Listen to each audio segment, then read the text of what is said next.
Assalamualaikum warahmatullahi wabarakatuh. Perkenalkan, nama saya Gisela dari kelompok 4 dengan NIM 22044111370.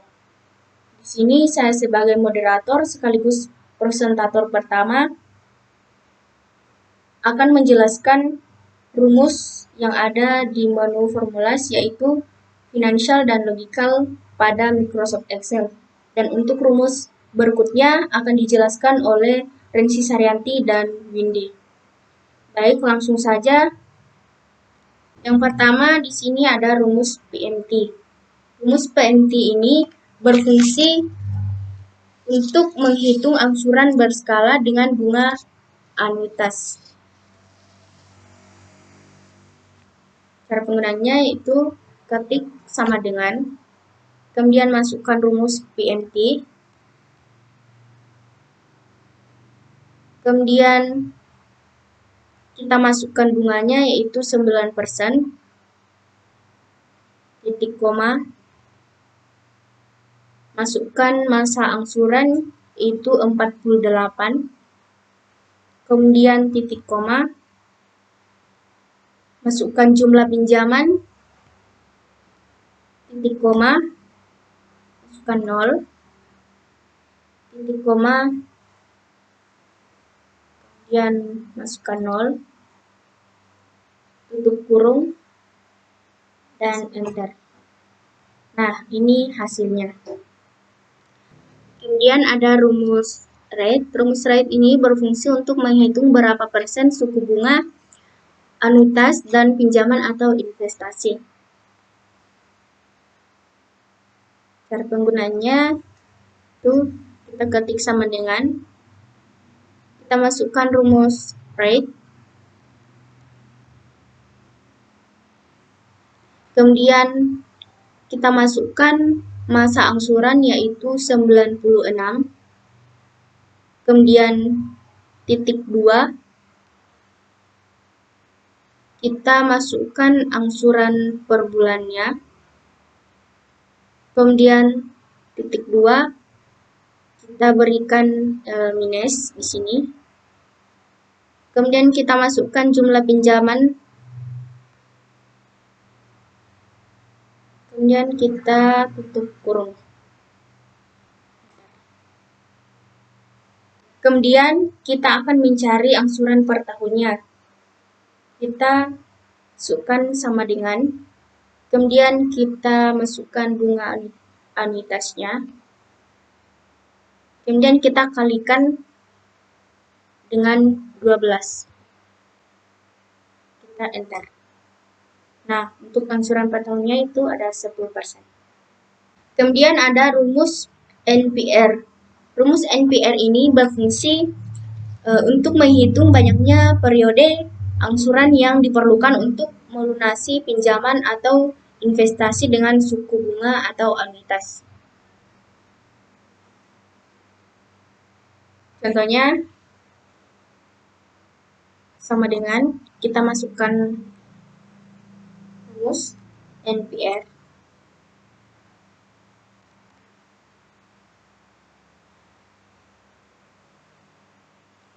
kemudian kita masukkan bunganya yaitu 12%, kemudian kita bagi 12, titik koma, kemudian masukkan angsuran per bulan ini, kemudian titik koma, kita beri minus, kemudian masukkan jumlah pinjaman, titik koma, masukkan 0, titik koma, masukkan 0, tutup kurung, dan enter. Jadi jumlahnya itu per bulannya itu ini.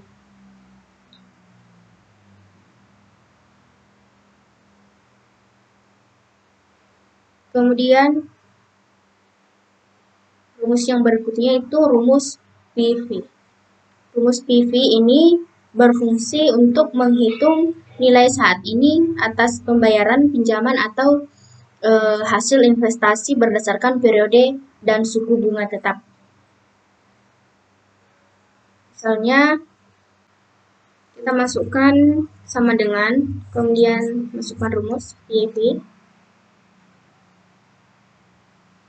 masukkan bunganya, kita bagi dengan 12, kemudian titik koma, masukkan masa angsuran, kemudian titik koma, kita beri minus, masukkan nilai di masa depan,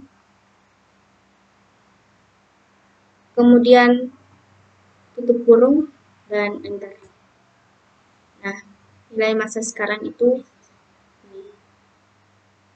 Kemudian kita pindah ke rumus FV. Rumus FV ini berfungsi untuk menunjukkan berapa nilai uang pada saat ini yang besarnya tetap pada setiap periode selama jangka waktu tertentu. Contohnya, kita masukkan rumus sama dengan FV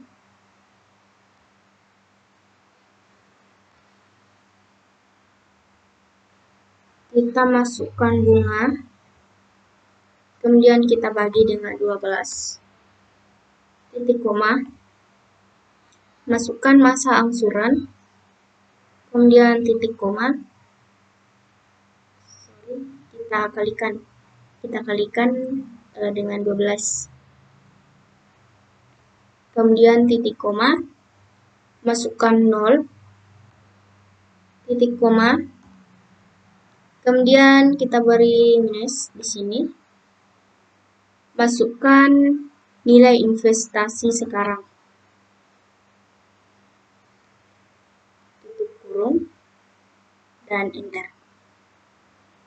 Nilai di masa mendatang. Kemudian ada rumus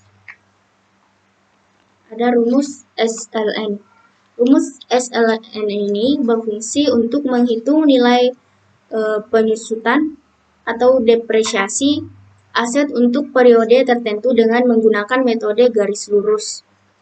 Contohnya seperti ini. Kita masukkan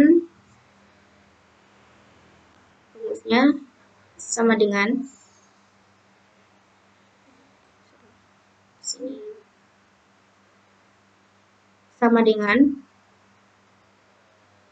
SLN.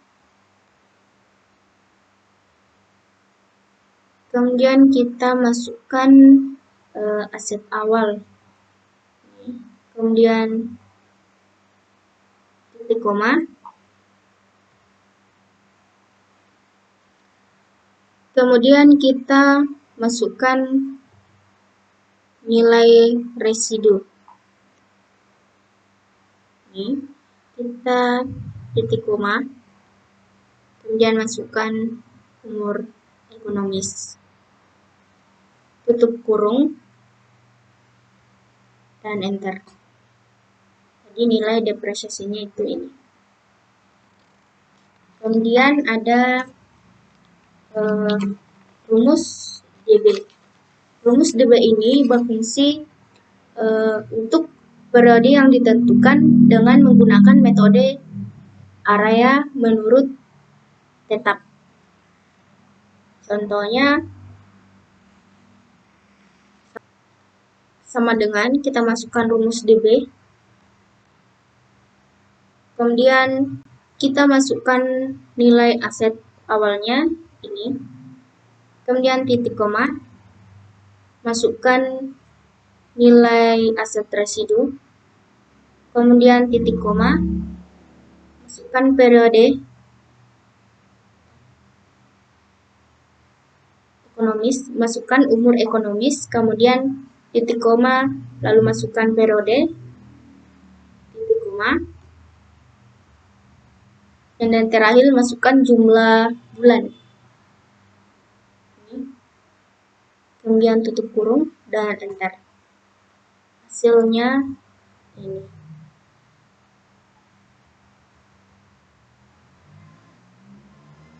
Kemudian rumus berikutnya ada rumus DDB. Rumus DDB ini berfungsi untuk mengembalikan depresiasi aset untuk periode yang ditentukan dengan menggunakan metode neraca menurun ganda atau metode lain yang Anda tentukan. Contohnya, kita masukkan rumusnya sama dengan, kemudian masukkan rumus DDB.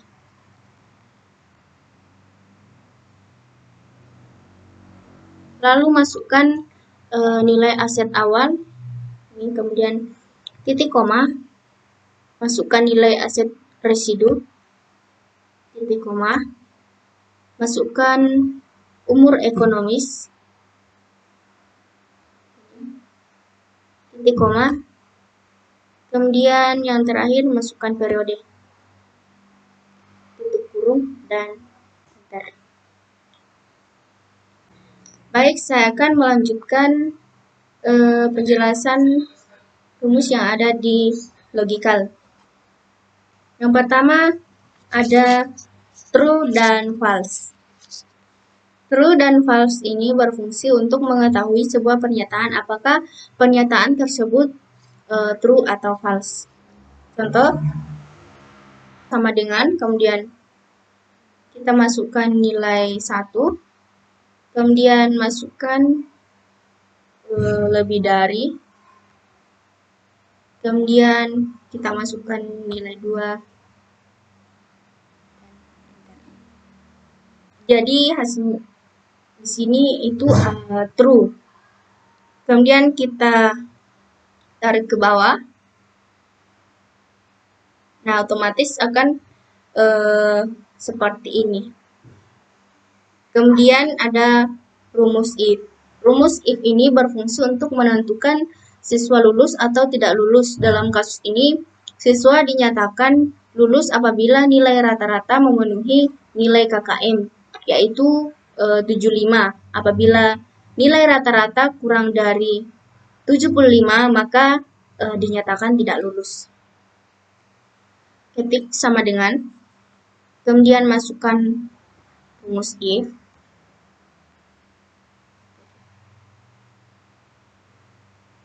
Kemudian kita masukkan nilai rata-rata.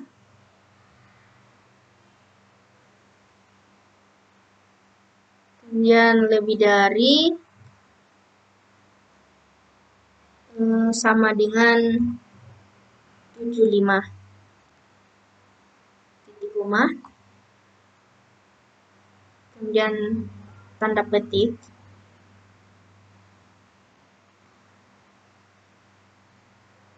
Kemudian masukkan lulus.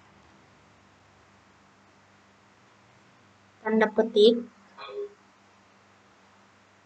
Titik koma. Kemudian tanda petik lagi. Tidak lulus. Kemudian tanda petik. Tutup kurung dan enter. Jadi di sini lulus ya karena nilainya itu di atas dari 75, yaitu 90 dan yaitu 89. Kita tarik saja yang ada di pojok kanan ini. Akan lepas. Jadi di sini akan terlihat siapa yang lulus dan siapa yang tidak lulus. Kemudian ada rumus OR.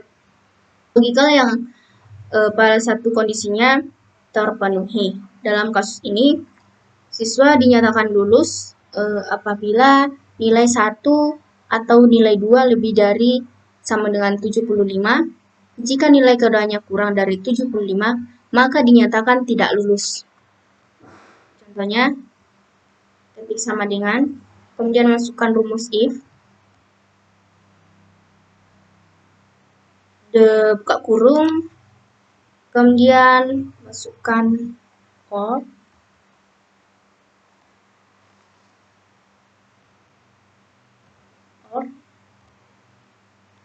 kemudian buka kurung, kita masukkan nilai 1. kemudian akan lebih dari sama dengan 75, kemudian titik 2, masukkan nilai 2, kemudian lebih dari sama dengan 75. Kemudian tutup kurung, titik koma, tanda petik, kemudian lulus, tanda petik, titik koma, tanda petik,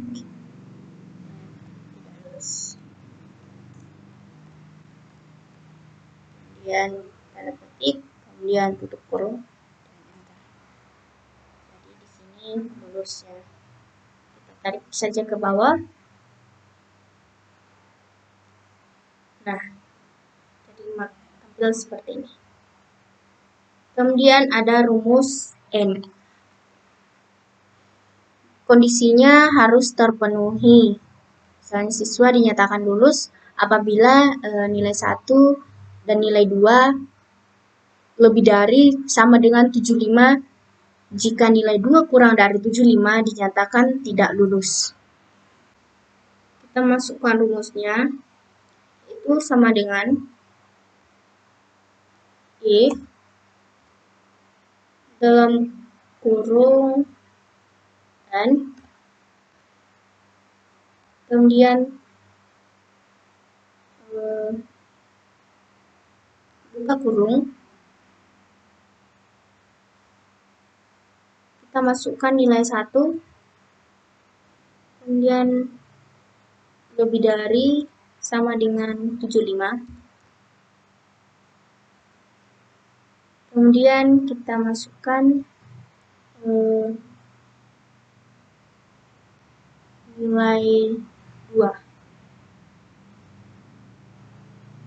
Kemudian lebih dari sama dengan 75. Titik koma. Kita tutup kurung dulu, kemudian titik koma. Kita beri tanda petik, kemudian lulus, tanda petik, titik koma, tanda petik lagi, tidak lulus.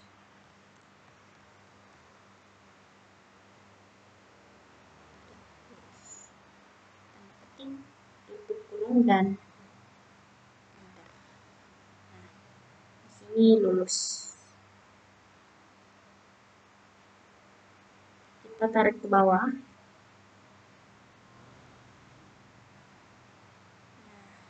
Tampilannya itu seperti ini. Kemudian yang terakhir ada rumus not.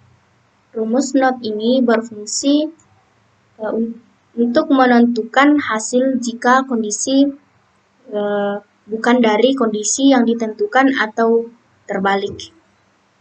Contohnya, ketik sama dengan, kemudian masukkan rumus if, kemudian buka kurung, masukkan rumus not, kemudian buka kurung, lalu kita masukkan nilai 1, kemudian masukkan kurang dari, lalu masukkan nilai 2, tutup kurung, titik koma, tanda petik, benar, kemudian tanda petik, titik koma, tanda petik, kemudian salah, tanda petik, tutup kurung, dan jadi benar. Kita tarik saja ke bawah.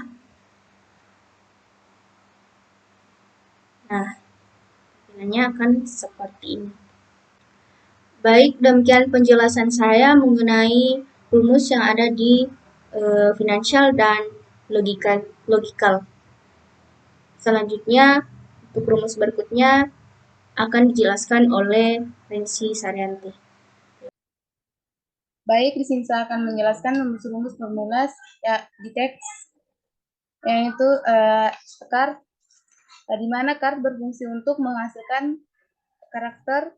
Contohnya seperti ini. Lalu kita masuk ke rumusnya.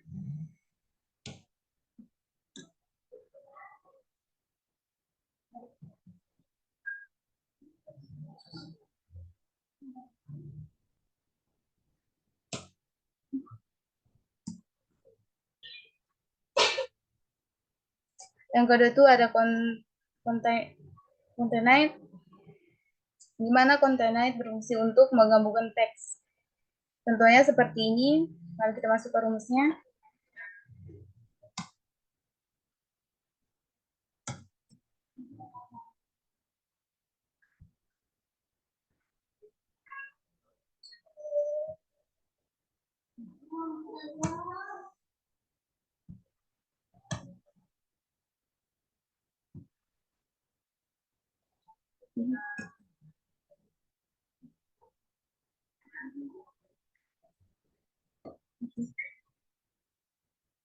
Yang ketiga itu ada meet, di mana meet berfungsi untuk mengambil beberapa karakter huruf dari posisi tertentu ke arah kanan.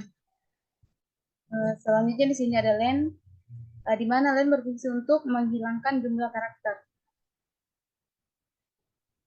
Langsung saja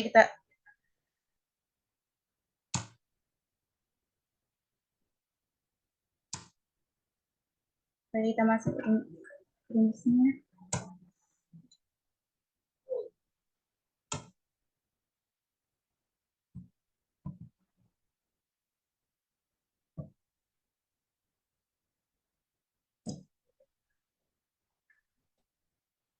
Selanjutnya ada ring, di mana ring berfungsi untuk mengambil beberapa karakter huruf dari arah kanan.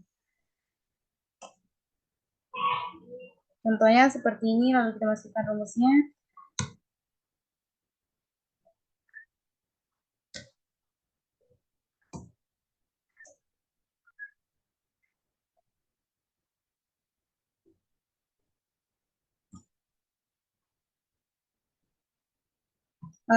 Selanjutnya adalah di mana left berfungsi untuk mengambil beberapa karakter huruf dari arah kiri.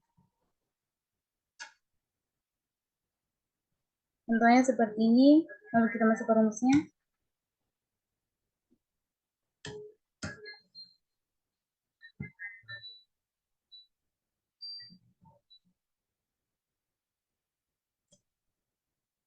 Selanjutnya ada upal, di mana upal berfungsi untuk mengubah huruf di awal kata menjadi huruf besar.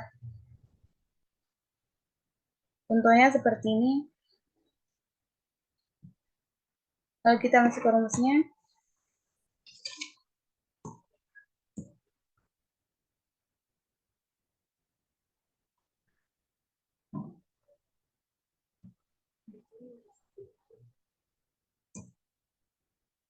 Selanjutnya ada rapel, di mana rapel berfungsi untuk mengubah huruf di awal kata menjadi huruf besar. Contohnya seperti ini. Lalu kita masuk ke rumusnya.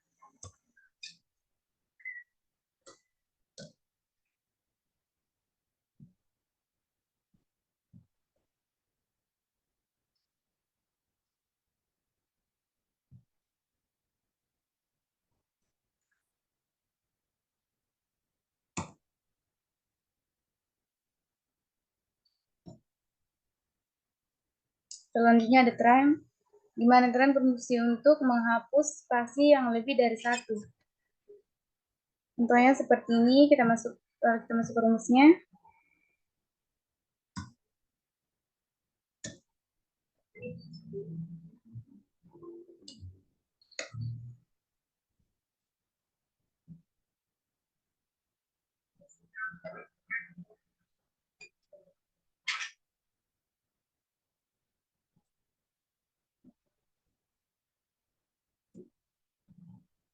Selanjutnya saya akan menjelaskan rumus formulas date and time. Yang pertama itu ada minute, di mana minute berfungsi untuk menghasilkan menit dari nilai, tanggal, dan waktu. Contohnya seperti ini. Lalu kita masuk ke rumusnya.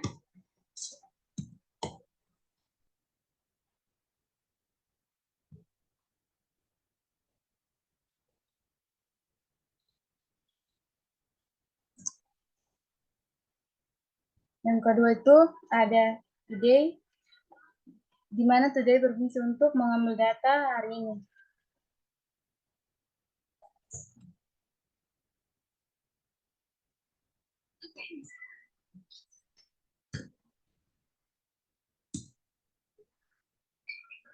Yang kedua ada time, di mana time berfungsi untuk menghitung nilai desimal dari suatu waktu yang terdiri dari jam, menit, dan detik.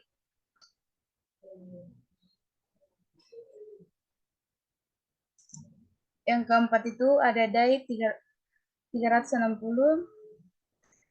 berfungsi untuk menghitung selisih dua tanggal. Contohnya seperti ini. Kita masukkan saja rumusnya.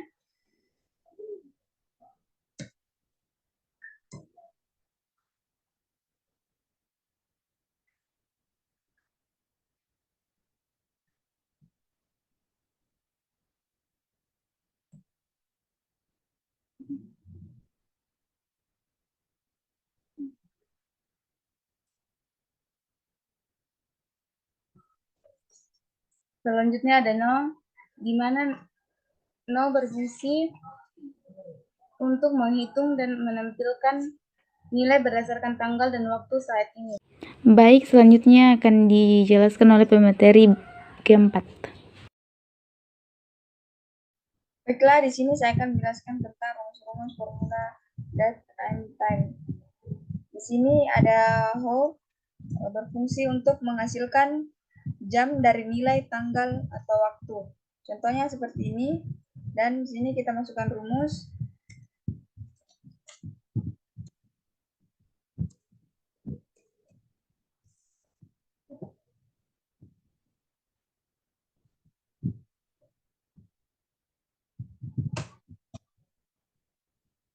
Yang kedua ada second, berfungsi untuk menghasilkan detik dari nilai, tanggal, dan waktu. Dan ini contohnya. Di sini kita masukkan rumus.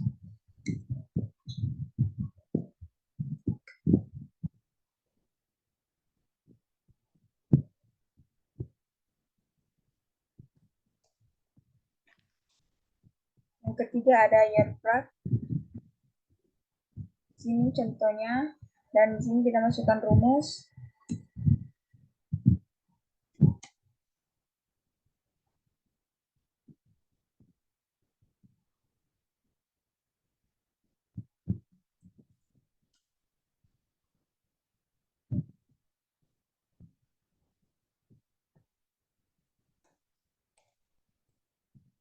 Yang keempat ada net works day, dan ini contohnya.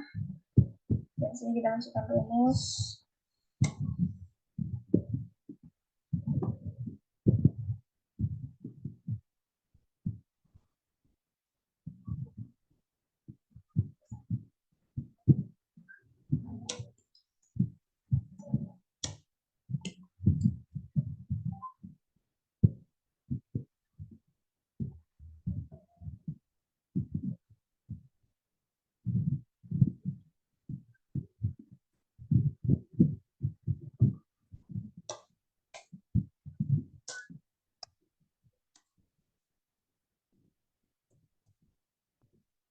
Yang kelima ada year, berfungsi untuk menghasilkan nilai tahun dari tanggal.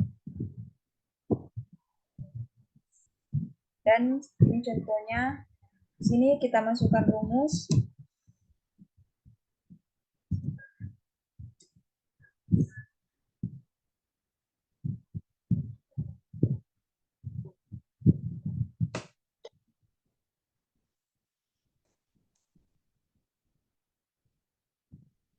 Selanjutnya di sini saya akan menjelaskan tentang rumus-rumus formula yang ada di lookup dan referen.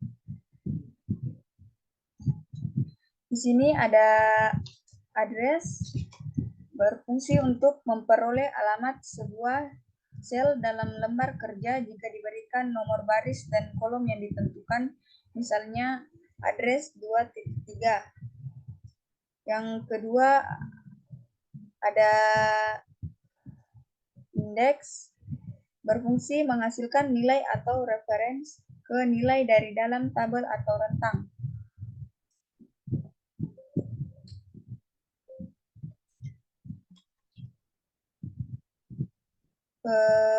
Ketiga ada lookup berfungsi untuk pencarian dan referensi saat Anda harus mencari di dalam satu baris atau satu kolom dan menemukan nilai dari posisi yang sama dalam baris atau kolom komentar. Yang keempat ada row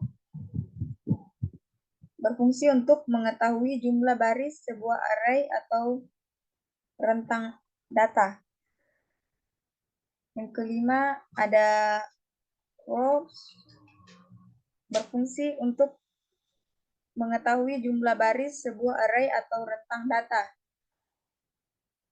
Yang keenam ada kolom berfungsi untuk mendapatkan posisi kolom di sebuah sel. Misalnya sel 2, maka posisi kolomnya adalah 3. Selanjutnya ada cost berfungsi untuk memilih 1 dari hingga 25 nilai berdasarkan jumlah indeks. Selanjutnya ada hyperlink berfungsi untuk membuat pintasan yang menunjukkan ke lokasi lain dalam buku kerja saat ini atau membuka dokumen yang disimpan di server jaringan internet. Selanjutnya ada mat berfungsi untuk mencari item yang ditentukan dalam rentang sel kemudian mengembalikan posisi relatif item tersebut dalam rentang. Yang terakhir ada formula teks berfungsi untuk mengubah cara angka muncul dengan menerapkan pemformatan ke dalamnya dengan kode format. Itulah tadi rumus-rumus formula dalam lookup dan referen.